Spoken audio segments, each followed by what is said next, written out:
안녕하세요. 태양광 관련 소식을 가장 빠르고 정확하게 전하는 무료 컨설팅 전문기업 하이존TV입니다. 이전 영상에서도 다룬 바 있듯 지난해 국내 상업용 태양광 보급량이 3.16GW를 기록하면서 2021년 이후 3년 만에 3GW대로 회복하였습니다. 하지만 이와 별개로 태양광 산업협회 설문응답 기업의 과반수는 올해 태양광 시장이 작년보다 악화될 것으로 전망했으며 실제 송전선로 증설이 제때 이루어지지 않아 개통 연결에 어려움을 겪고 있는 것 외에 인허가 지연 등으로 사업 개시가 늦어지는 사례도 빈번히 발생하고 있습니다. 하지만 일각에서는 이러한 개통 포화의 원인을 소규모 태양광 사업자의 개통 알박기로 지목하고 있으며 재생에너지를 보급해 온실가스 배출 저감에 기여한다는 본래 목적에서 벗어나 일부 사업은 투기로 변질됐다는 시각입니다. 한편 산업통상자원부는 일몰대 소규모 태양광 접속보장제도 시행 과정에 대규모 사업을 메가와트 미만 용량으로 분할 신청하는 소위 용량 쪼개기가 조기 개통 포화를 초래했다는 문제의식을 갖고 있습니다. 이미 2023년 제도 종료 여부를 논의하던 당시 20.1GW의 연계 신청이 있었고 17.3GW는 접속 완료, 2.1GW는 접속 대기 중이었습니다. 즉 접속 신청을 무한적으로 받아주다 보니 한전 스스로 비효율적인 송전선로 확충을 초래했다는 지적입니다.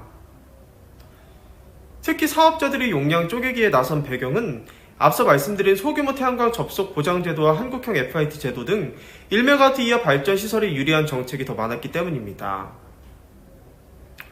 결국 정부는 공영 배전 설비 비용을 사업자가 부담하도록 하고 개통 포화 지역의 연계 신청 사업의 경우 접속을 보류하는 것으로 문제에 대응하고 있으나 불씨는 여전히 남아있다는 것이 업계의 주장인데요. 일부 태양광 사업자들의 경우 발전 허가를 받고 개통을 선점한 뒤 실제 개발은 하지 않고 사업권만 대파하는 행위가 여전하다는 것입니다. 이러한 개통 알박기로 변전소 용량은 조기에 포화됐고 뒤늦게 사업을 시작한 이들만 피해를 보고 있습니다. 업계에서도 이를 두고 가성사업자와 진성사업자를 구분해 자리만 선점한 사업자들을 속아내야 한다고 촉구하고 있습니다. 사업을 실제로 수행할 수 있는 역량을 갖춘 이들만 남으면 더 많은 진성사업자들이 개통에 접속할 수 있을 것이라는 해석입니다. 결국 산업부가 정책 수립 초기부터 장기적 안목에서 제도를 만들고 투명하게 운영했다라면 현재의 전력망 대란에 피해갈 수 있었을 것이라는 결론에 도달하게 됩니다. 그간의 재생에너지 보급은 특정 지역의 쏠림 현상을 가져왔고 전력망 확충이 선행되지 않으면 추가 연계가 어려운 상황을 맞았습니다. 국가 차원의 탄소 중립도 중요하지만 지산 지소형 분산 전원 확대도 그에 못지않게 중요합니다.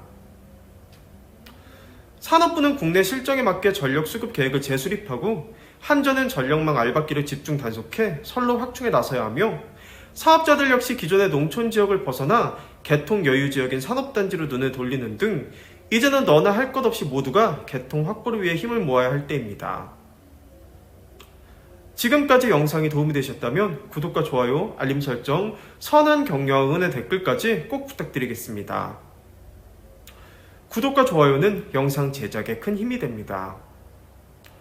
그럼 다음 시간에 더 좋은 정보로 다시 찾아뵙겠습니다.